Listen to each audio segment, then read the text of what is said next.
వేడి వేడి అన్నంలో ఒక్క చుక్క నెయ్యి వేసి, ఒక్క చుక్క నెయ్యి వేసి, ఒక్క గరిట నిన్ను వేసి, ఒక్క గరిట నిన్ను వేసి, అప్పడాన్ని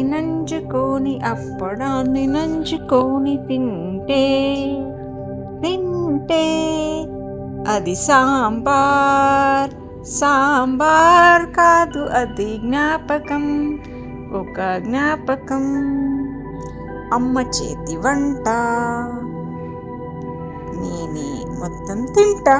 వేడి అన్నంలో ఒక్క చుక్క నెయ్యి వేసి, ఒక్క చుక్క నెయ్యి వేసి, ఒక్క గరిట నిన్ను వేసి, ఒక్క గరిట నిన్ను వేసి, అప్పడాన్ని